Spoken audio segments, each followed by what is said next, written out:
Hey everyone, I'm the Razor Storyteller, shaving and cutting hair for over a decade while collecting the most powerful life stories from right here in my chair. Today, with her full blessing and to protect her privacy, I'm sharing the journey of Claire Harrington, a brilliant Harvard historian. She watched her world implode when her husband froze her bank accounts and left her with nothing, until she discovered she was carrying 5 lives at once. Claire could have surrendered, but instead, she built a tech empire from that very betrayal. Now, here's her story in her own words. Have you ever stood at the top of the world only to be thrown into the deepest abyss in the blink of an eye? Picture this, a luxury penthouse overlooking the Boston Public Garden, the air still tasting of his expensive cologne, the echo of the heavy oak door swinging shut still hanging in the silence. That was the sound of a life ending. Claire Harrington, a brilliant historian whose intellect could match anyone at Harvard, a woman who had spent a decade as the launchpad for her husband's career, was now left alone in that gilded cage. The man she had loved, Preston Thorne, a wolf of Wall Street she had spent hundreds of sleepless nights building business plans with, had just told her she belonged in his past. He didn't just take her future, he took her present. Hours later, as she tried to buy a coffee to calm her nerves, her credit card returned a cold, flat error. Account denied. He had frozen everything, swiftly, mercilessly, without a word of warning. Left without a penny to her name, facing eviction from her own home, you'd think that was rock bottom. You'd be wrong. Fate has a far more wicked sense of humor. Weeks later, when her body finally collapsed from the stress, she woke up in a stark, cold hospital room. And the doctor, with a look of profound pity, said something that changed everything. It wasn't "you're pregnant." It was, "Miss Harrington, we've detected not 1, not 2, but 5 distinct heartbeats. 5. In the same moment a woman lost everything, the universe handed her the weight of 5 more lives. It wasn't a miracle. It was a sentence, a brutally cruel twist of fate. But there's one thing Preston Thorne and the universe didn't count on. Inside that quiet historian, that devoted wife, was a warrior forged from steel. And those 5 burdens, they weren't chains. They were about to become 5 reasons, 5 allies, 5 of the sharpest spears in her arsenal. This video isn't a sob story about a broken heart. This is a detailed analysis of strategy, of resilience, of how a dethroned queen secretly rebuilt an entire kingdom from the ashes. We will witness how she turned pain into data, humiliation into ambition, and 5 newborn infants into the fuel for a tech empire that would make Wall Street tremble. So the question is, how does a woman pushed to the absolute edge come back and change the entire game? Stay with me, because the first chapter of this asymmetric war has only just begun. The hospital room door closed, returning Claire to a near-total silence. Near-total because the steady beep of the heart monitor beside her bed was no longer meaningless background noise. It had become a countdown clock. Each beep was a reminder, a confirmation of the impossible truth that had just been revealed. She placed a trembling hand on her still flat stomach. There was nothing to feel, but she knew. Deep inside, a micro-universe was forming. 5 lives, 5 futures, 5 burdens she did not choose, given to her at her absolute weakest. The tears wouldn't come. This pain was too deep, too overwhelming to be released by tears. It was a block of ice forming in her chest, making it hard to breathe. She, Claire Harrington, who once spent hours debating historical philosophies, who could analyze the most complex economic crises, now faced a personal crisis with no textbook to guide her. She was utterly alone. Her parents had passed away years ago. A few college friends had lost touch as she submerged herself in Preston's world. And Preston's family, they had chosen their side long ago. Leaving the hospital, Claire walked aimlessly through the familiar streets of Boston. But they were no longer familiar.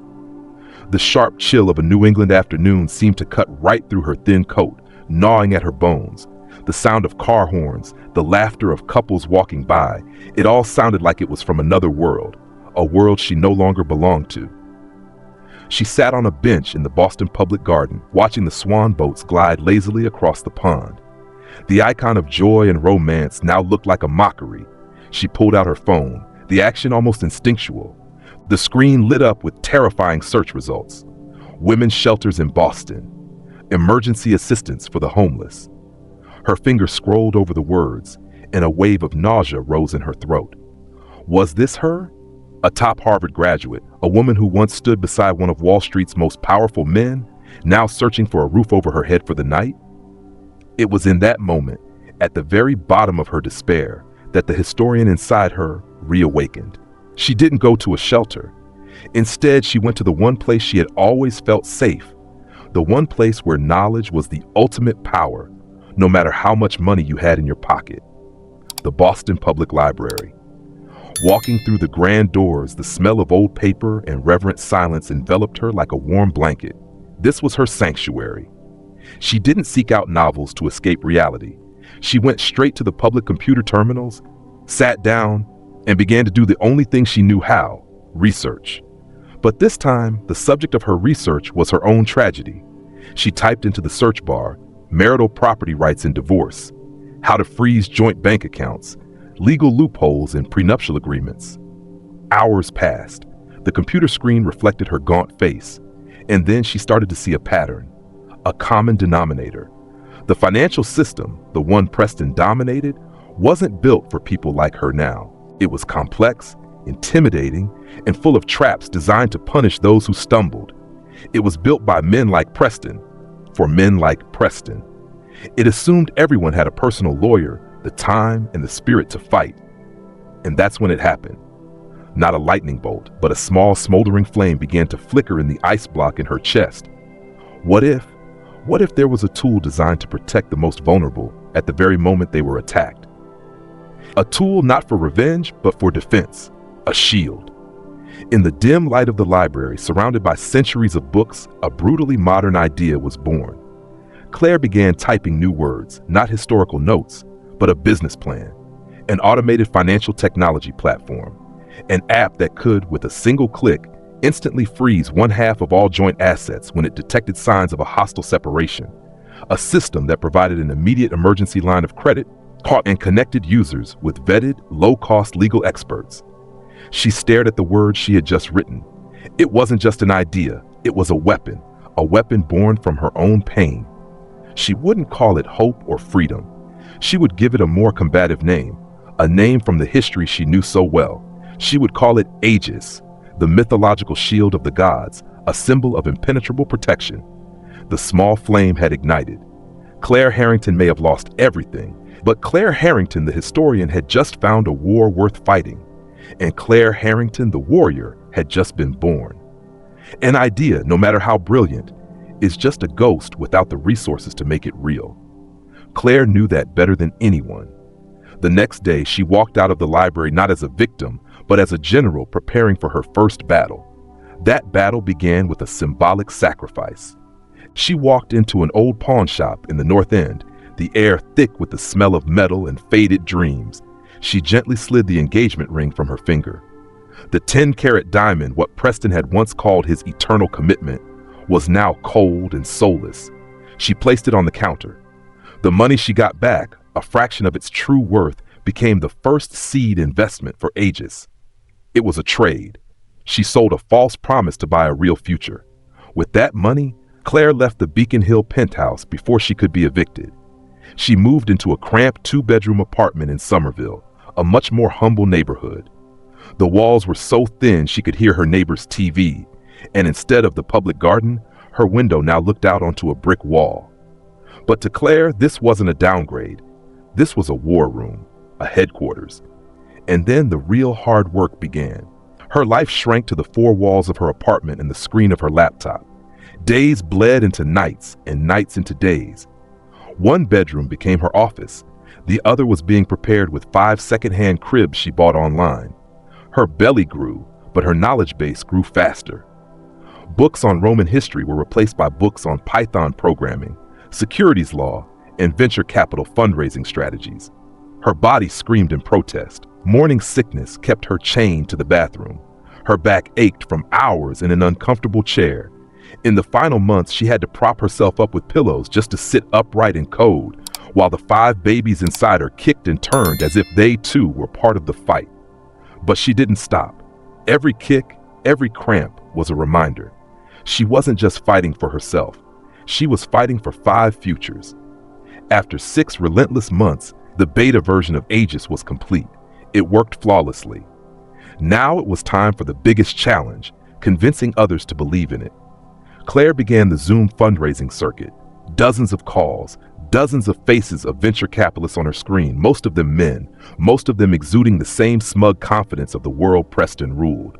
The skepticism was almost tangible. "A solo founder with no tech background?" one asked, raising an eyebrow. "And you're pregnant?" Another said, his tone dripping with insinuation. "That's a very high risk factor." A third was more blunt. "The people in crisis market isn't a growth sector we're interested in." Every rejection was a door slamming shut. But after each call, Claire would take a deep breath, revise her pitch deck, and prepare for the next one. She refused to break. And then she met Silas Vance, a semi-retired, legendary investor famous for betting on underdogs. On their Zoom call, he didn't look at her financial charts. He looked her directly in the eye. He saw a woman in her 8th month of an extremely high-risk pregnancy, yet who spoke about encryption algorithms with the clarity and determination of a 5-star general. After her presentation, Silas was quiet for a long time. Then he spoke, his voice a low gravel. "Miss Harrington, most people, when life punches them, they stay down. You didn't just get back up, you're trying to build a shield for everyone else. I don't invest in apps, I invest in warriors. Send me the term sheet." The moment the confirmation email for the 7-figure investment from Silas arrived, Claire felt the world stop spinning. She had done it. Aegis was born. She leaned back in her chair, letting herself breathe a sigh of relief for the first time in months. And at that exact moment, a sharp, intense pain, stronger than any contraction before it, shot through her body. She looked down. Her water had broken. Her life, once again, revealed its flair for the dramatic. On the same day, in the same hour, Claire Harrington had given birth to 2 things: a multi-million-dollar tech company and 5 tiny, screaming babies demanding to live. The battle of creation was over. The battle of nurturing had just begun. The war in the library and the boardroom was over. Now a new, far more grueling war began in the near-sterile quiet of the Neonatal Intensive Care Unit, or NICU.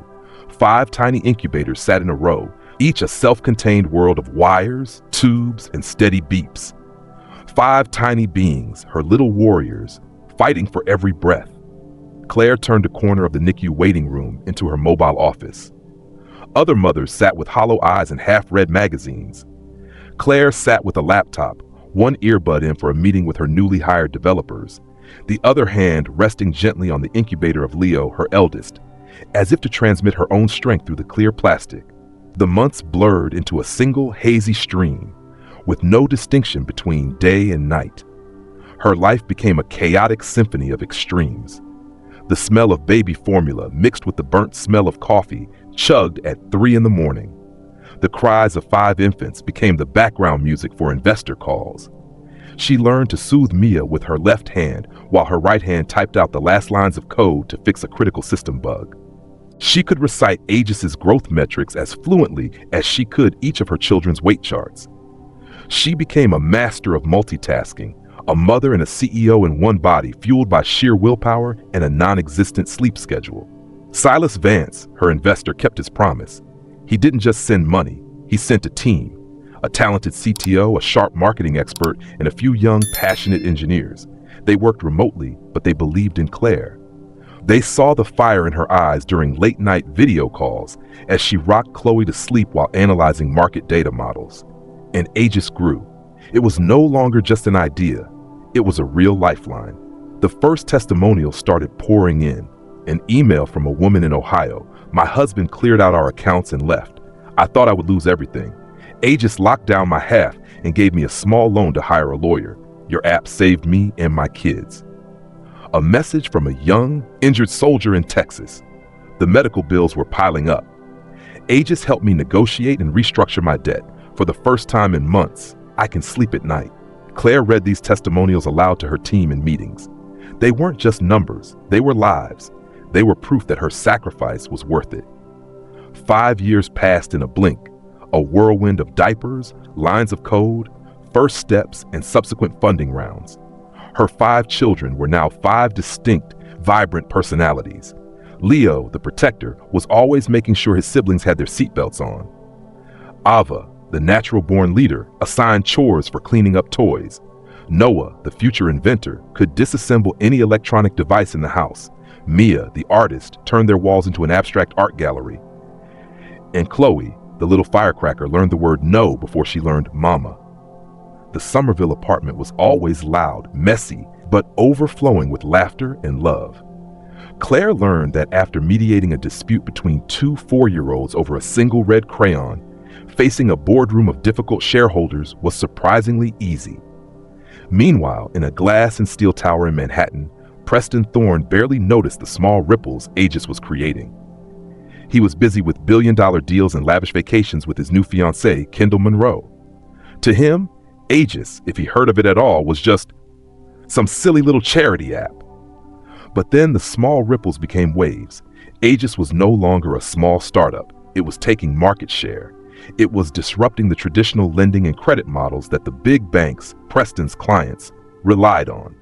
One afternoon, a young analyst placed a report on Preston's mahogany desk. "Sir, we need to keep an eye on this company. Aegis. They're growing exponentially. Their model is pulling a significant number of customers from traditional banks." Preston glanced at the report, annoyance on his face. He hated disruptors, people who didn't play by the rules he had set. He looked at the name of the founder and CEO, Claire Harrington. The name was vaguely familiar, like a memory from another life, but he dismissed it. There were thousands of people with that name. It couldn't possibly be his boring Bush ex-wife. That woman, if he recalled, only knew about books and other useless things from the past. He didn't know that in Boston, the woman he had so carelessly discarded had just received an email.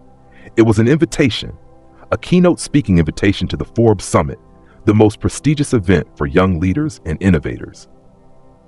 And it was the same event his fiancée, Kendall Monroe, would be attending to accept her Influencer of the Year award. The wheels of fate had begun to turn. Two worlds, one built on betrayal and one on resilience, were about to have a head-on collision, and Preston Thorne was about to face a truth he could never have imagined. On the day of the Forbes Summit, the New York air was thick with ambition and power. Luxury cars lined the streets, flashbulbs went off nonstop, and million-dollar handshakes took place on every square foot of the convention center. In a lavish hotel suite overlooking the city, Preston Thorne adjusted his silk tie. Kendall Monroe, in a glittering designer dress, was busy taking selfies. "Babe, which angle makes me look the most powerful?" she asked, her tone frivolous. Preston just smirked. "Darling, just standing next to me is enough." For them, this event was a performance, a coronation for the golden couple of Wall Street and social media.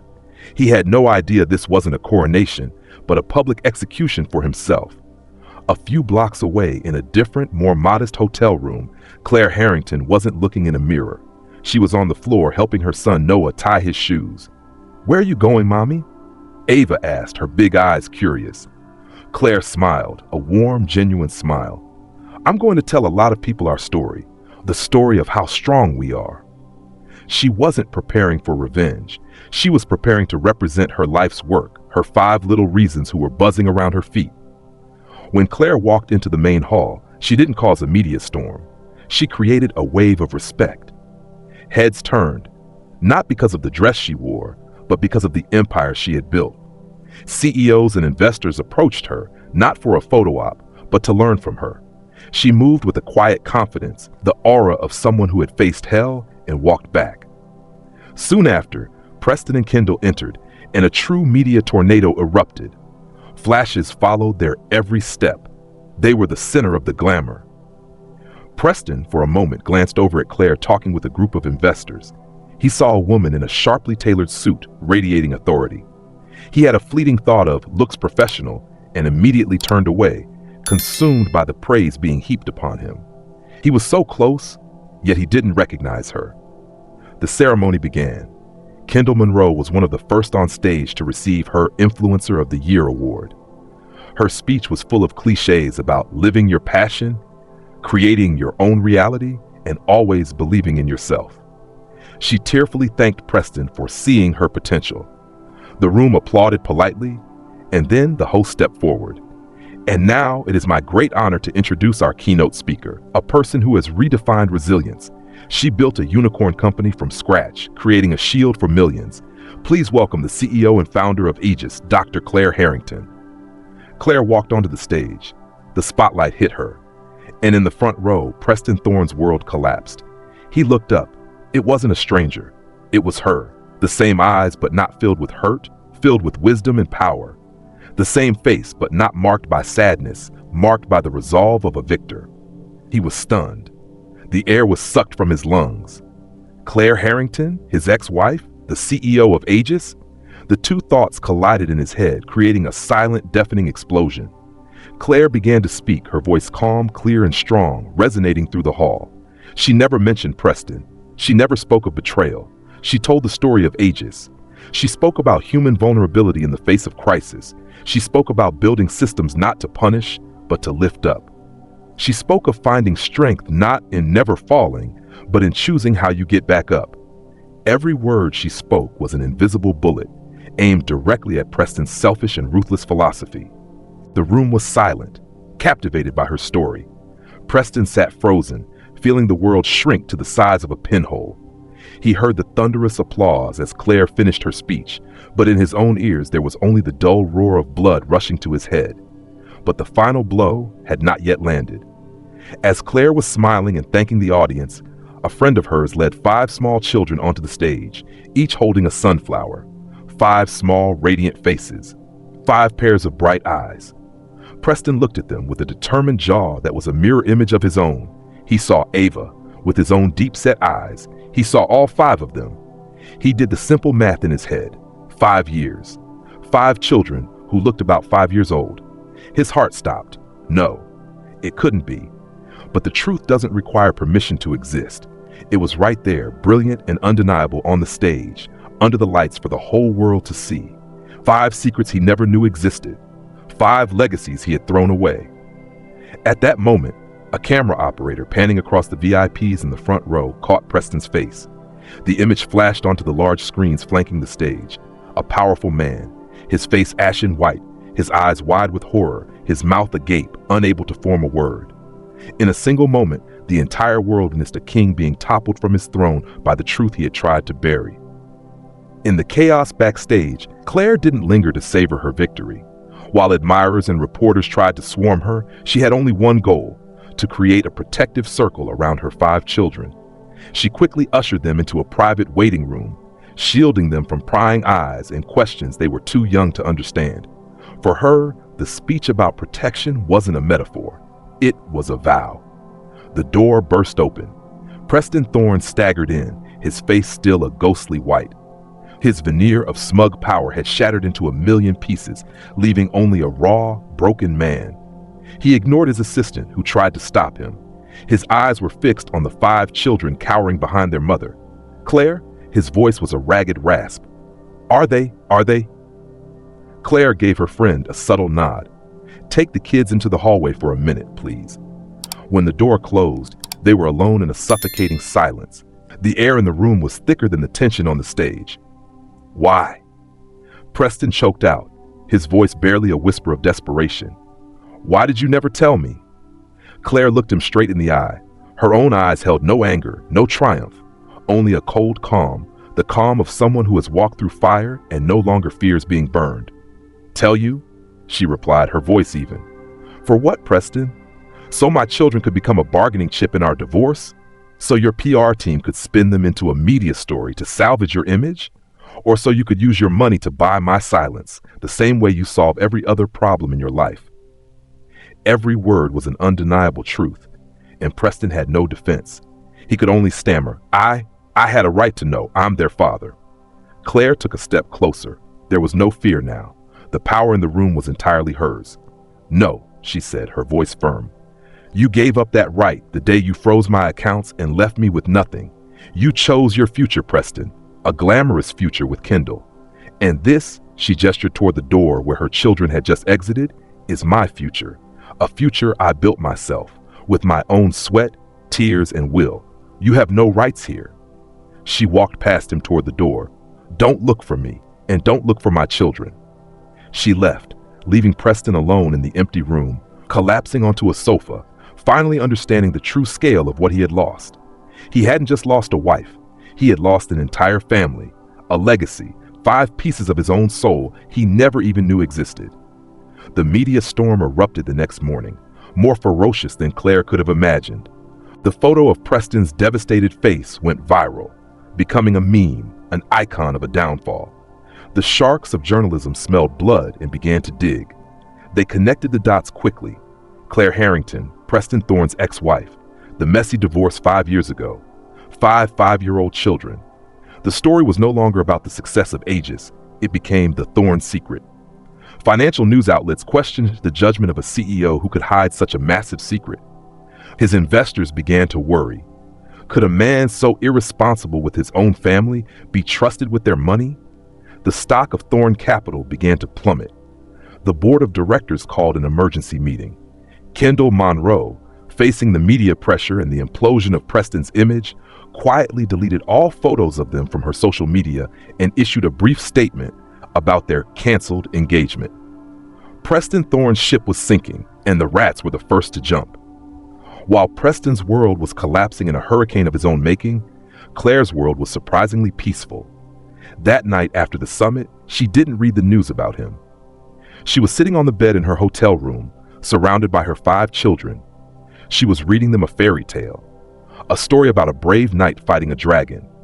As she read, she looked at the 5 small faces listening intently. This was her kingdom. This was her real victory. Not Preston's downfall, but Leo's laugh, Ava's endless questions, Noah's quiet contemplation, Mia's drawings, and Chloe's tight hug.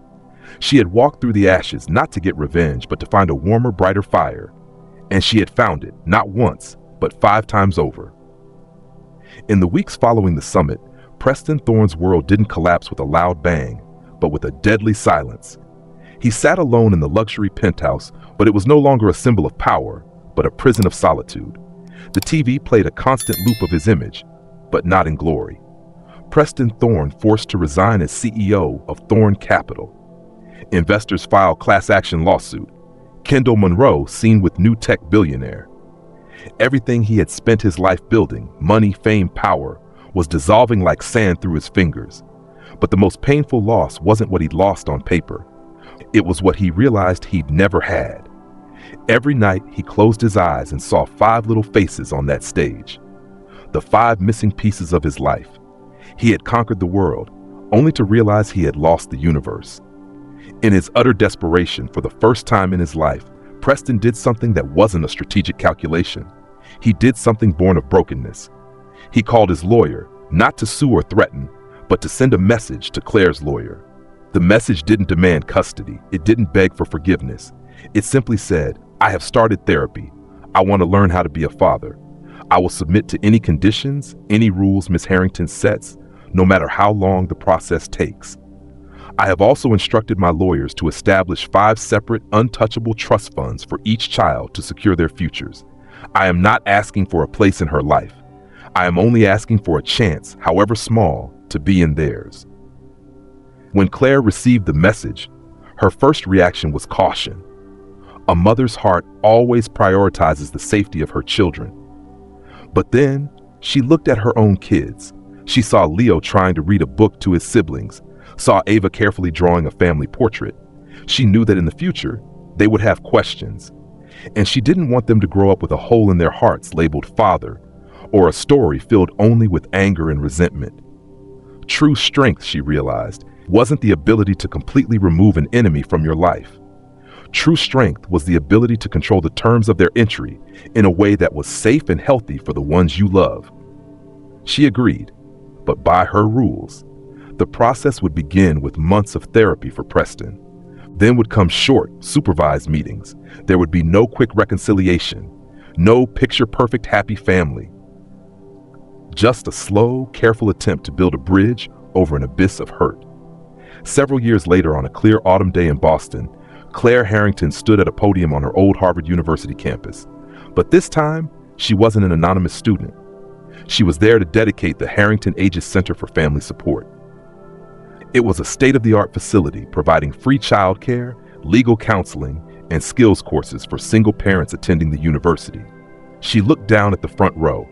Her 5 children, a little older now, sat there, applauding proudly. In a row further back, a little more distant, sat Preston. He looked older, quieter, but there was a peace in his eyes that hadn't been there before. He was there not as a major donor, but simply as the father of 5 children, quietly watching the phenomenal woman who was raising them. As Claire looked out at the crowd, she didn't see the faces of her past. She saw a bright future. She had used her success not to build higher walls, but to open doors for those who came after her. She had turned her own story into a lighthouse. That night, as she was tucking her children into bed, Ava asked her, "Mommy, does our story have a happy ending?" Claire smiled, kissing her daughter on the forehead. "No, sweetie, our story doesn't have an ending, because it's not a fairy tale, it's life.